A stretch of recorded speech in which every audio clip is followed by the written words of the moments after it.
O conhecimento sobre bactérias é geralmente associado às doenças que elas podem causar, sendo vistas sempre como possíveis patogênicos. Entretanto, existem espécies que são verdadeiras aliadas na promoção da saúde, conhecidas como probióticos. Probióticos são micro-organismos vivos que, quando administrados em quantidades adequadas, conferem benefícios à saúde do hospedeiro. Os probióticos estão presentes em alimentos, que são chamados de alimentos funcionais, os quais, além de alimentar, conferem saúde ao homem, ajudando, por exemplo, a prevenir doenças. Mas, afinal, que benefícios os probióticos trazem? Como eles atuam?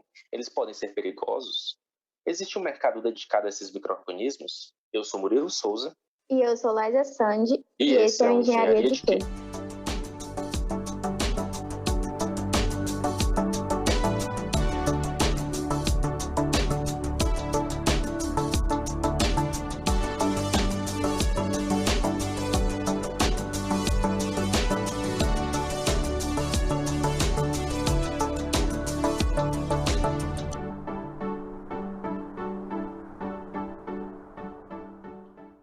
No episódio de hoje abordaremos esse tema pouco conhecido pela população, mas que possui um papel fundamental na alimentação de muitas pessoas, que são já mencionados probióticos.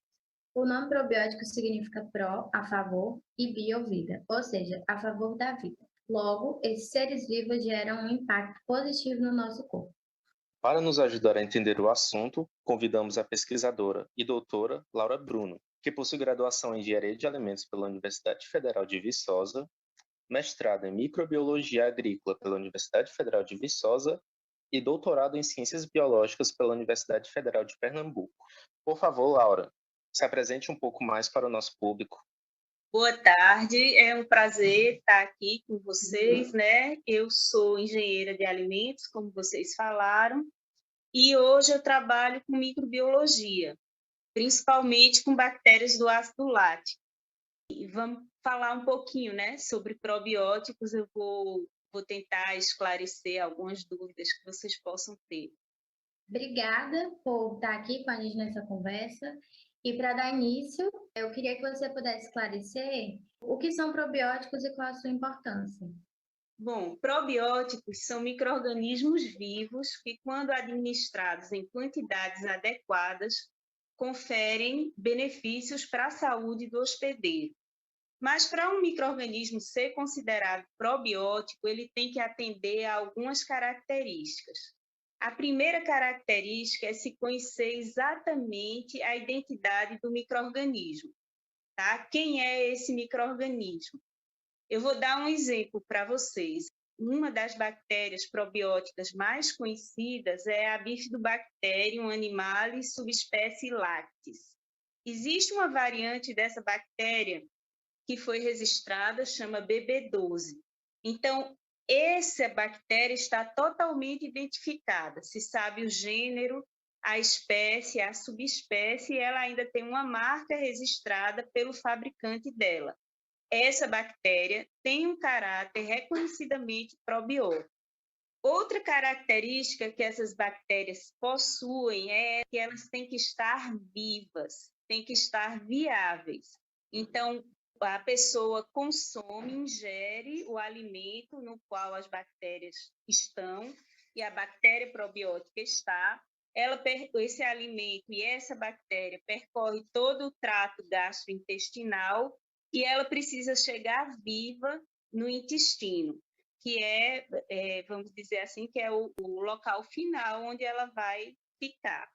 Para um micro-organismo ser considerado probiótico, também é preciso que haja pelo menos um estudo clínico de eficácia. Voltando àquele exemplo da Bifidobacterium BB12, ela é a bactéria mais bem documentada do mundo. Existem mais de 180 ensaios clínicos com essa bactéria e esses ensaios indicam que essa Bifido BB12 pode ter efeitos benéficos em relação a áreas gastrointestinais e imunológicas. Agora, vocês também me perguntaram sobre a importância dos probióticos na nossa vida. E eu vou começar, explicando que já se sabe que uma pessoa, um ser humano, ele abriga de 10 a 100 trilhões de micro-organismos no seu organismo. Esses micro-organismos estão na nossa pele, estão em vários órgãos do nosso corpo, principalmente no intestino. Também se estima que mais de 90% das doenças, né, das enfermidades, tem algo a ver com o que acontece ou que já aconteceu no nosso intestino. Então, apenas baseado nessas duas evidências, a gente já pode imaginar a importância dos micro-organismos e, em especial, os probióticos para a nossa saúde. Bom, Laura, Bruno, diante dessa importância dos probióticos para a saúde como um todo, você poderia destacar quais os principais benefícios que ele oferece? Sim, no nosso intestino, as bactérias elas têm a função de fermentar, ou seja, de digerir as fibras que a gente consome e que o nosso organismo não consegue digerir. Quando essas bactérias fermentam as fibras, elas produzem vitaminas, principalmente as vitaminas do grupo B, e ácidos graxos de cadeia curta, como ácido acético, ácido propiônico e ácido butírico. Esses ácidos graxos de cadeia curta, eles são muito importantes para a nossa saúde. O ácido butírico, por exemplo, ele é anti-inflamatório e anticancerígeno. Ele é importante para a renovação dos enterócitos, que são as células que formam o intestino, e ele também reforça a união entre as células do epitélio intestinal, promovendo um efeito de barreira no intestino, e também participa da síntese de diversos hormônios, como, por exemplo, a serotonina, que é um hormônio ligado ao bem-estar. Então, tudo isso já exemplifica bem a importância dos micro-organismos na nossa saúde. Sobre o consumo excessivo desses alimentos contendo probióticos, pode causar algum problema no corpo humano? Bom, primeiro eu gostaria de esclarecer, né, que a gente já ingere micro-organismos na nossa alimentação diária. Nós comemos micro-organismos saudáveis e micro-organismos que também não são tão saudáveis assim. Quando a gente ingere um iogurte, por exemplo, você tem a certeza que está comendo micro-organismos, porque ele é um alimento muito conhecido e que a gente sabe que é um fermentado de leite e é fermentado por 2 micro-organismos que estão ali presentes no iogurte. Mas quando, por exemplo, você come uma fruta, uma banana, uma maçã, você também está comendo micro-organismos, só que a gente não tem essa ideia, essa certeza de que está comendo micro-organismo. No caso, né, quando a gente adicionalmente coloca um micro-organismo no alimento, como é o caso dos probióticos, esses micro-organismos geralmente são considerados GRAS. Essa sigla vem de Generally Recognized as Safe, que quer dizer que é geralmente reconhecido como seguro. Logo, quando a gente ingere probióticos em quantidades adequadas, eu acredito que isso não implica em um efeito adverso para o organismo. Mas eu ressalto aqui que eu estou falando em ingerir em quantidades adequadas. E eu também quero salientar que cabe a um profissional, como, por exemplo, um nutricionista ou um médico, a responsabilidade de indicar a quantidade adequada de probiótico que cada pessoa deve ingerir. Em um artigo publicado pela Revista Brasileira de Ciências Farmacêuticas, os autores eles alegam que, embora muitas pesquisas em termos de probióticos se encontrem voltadas para produtos lácteos, esses produtos eles não podem ser ótimos no que se diz a respeito à alta concentração de algumas cepas. Também há evidência de que outros alimentos oferecem potencial para a administração dessas culturas, como, por exemplo, pode ser citado o leite de soja fermentado. A aplicação de culturas probióticas em produtos que não são derivados do leite representam mudanças no mercado. Laura, o que você acha dessas mudanças? Elas podem ser boas para o mercado e qual a sua perspectiva para o mercado? Olha, dentre os gêneros de bactérias que podem apresentar potencial probiótico, se destaca o gênero Lactobacillus.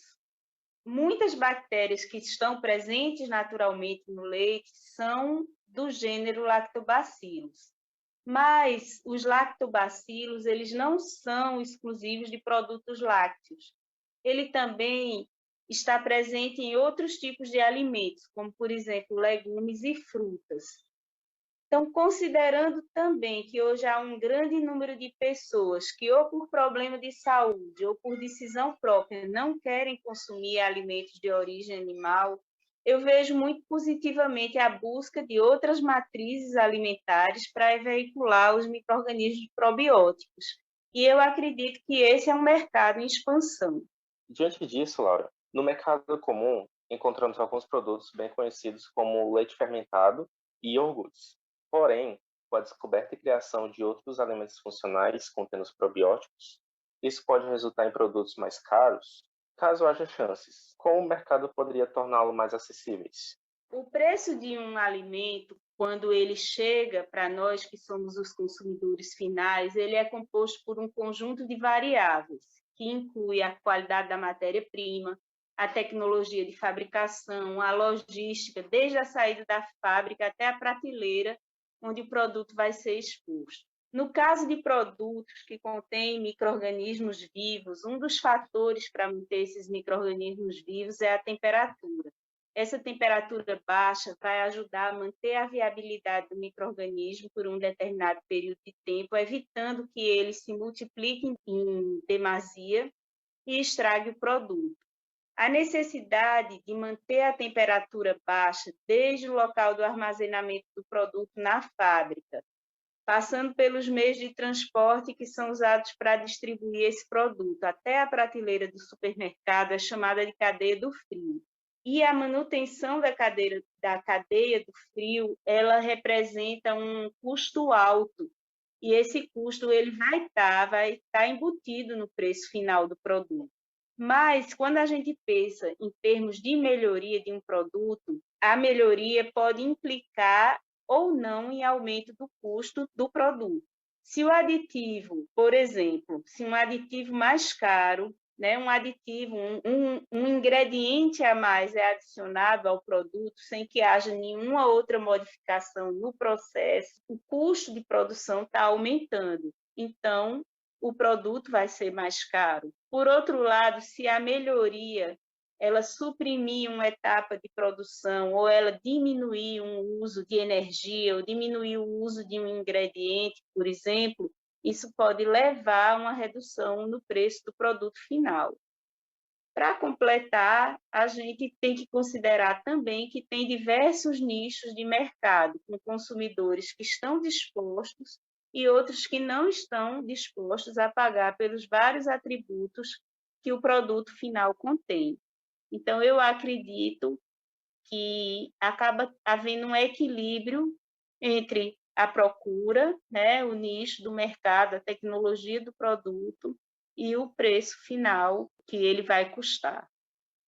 Certo. E nós sabemos que existem muitos produtos industrializados e no mercado, né, disponíveis, como você falou. Existe alguma outra forma que nós podemos adquirir esses probióticos para o nosso organismo? Como eu falei no começo da entrevista, o termo probiótico ele é usado quando o micro-organismo em questão foi estudado e atende aquelas características que eu falei, como, por exemplo, ter uma identidade conhecida.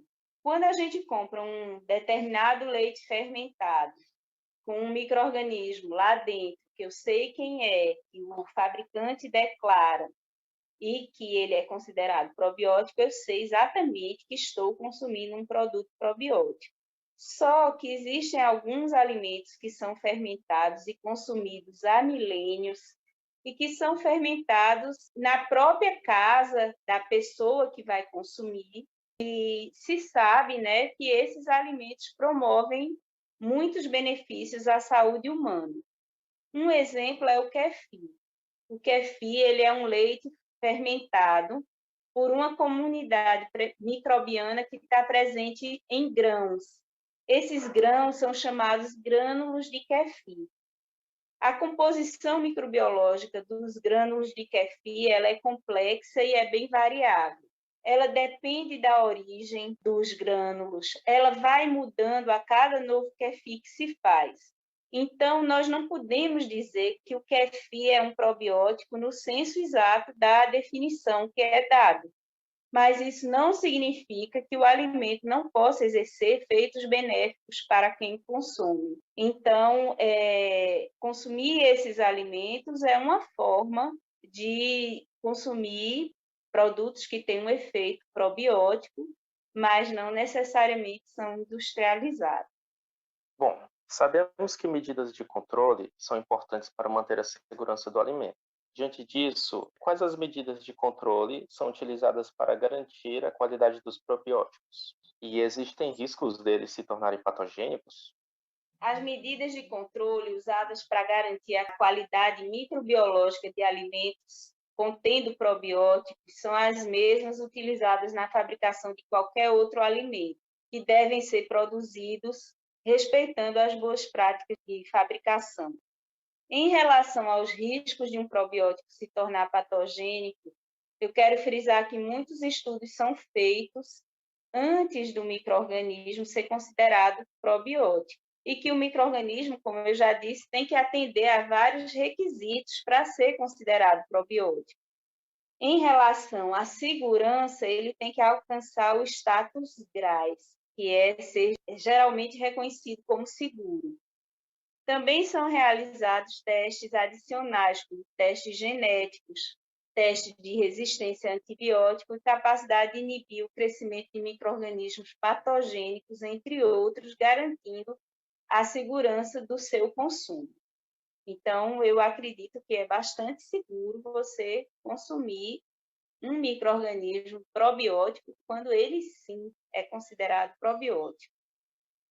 Nós sabemos que os probióticos eles são muito utilizados como alimentos funcionais na alimentação infantil, porque eles oferecem uma nutrição básica e promovem a saúde dessas crianças.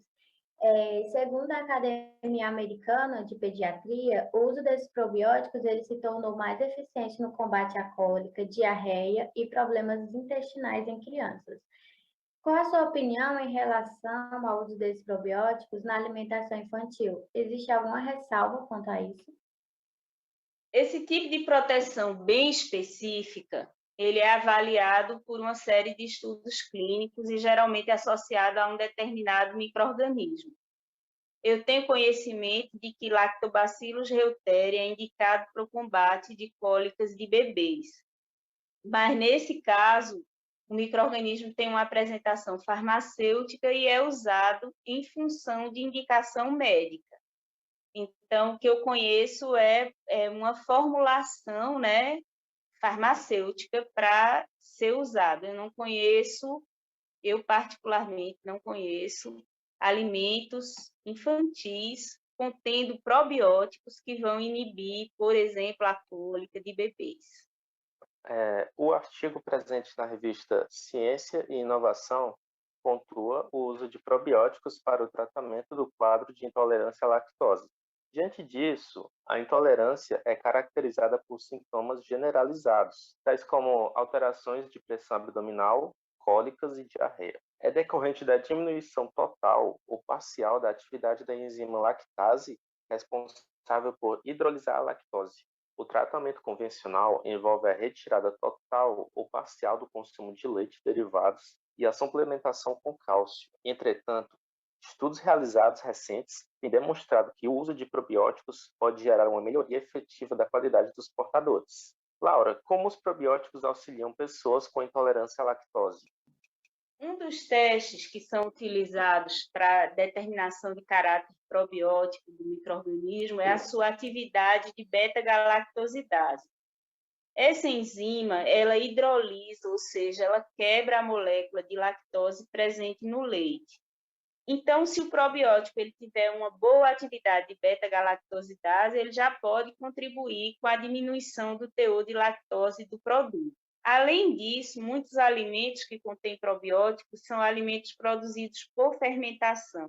Vale ressaltar aqui que normalmente não é o probiótico que fermenta o leite, e sim outros micro-organismos. Esses outros micro-organismos também utilizam a lactose presente no leite para conseguirem se desenvolver no leite e diminui assim o teor de lactose do produto. Existem ainda estudos que mostram que os probióticos podem ser veiculados por alimentos que não são derivados de leite, como, por exemplo, bebidas produzidas a partir de matéria-prima de origem vegetal. Então, se o alimento não contém lactose, ele não vai causar problema para a pessoa intolerante à lactose.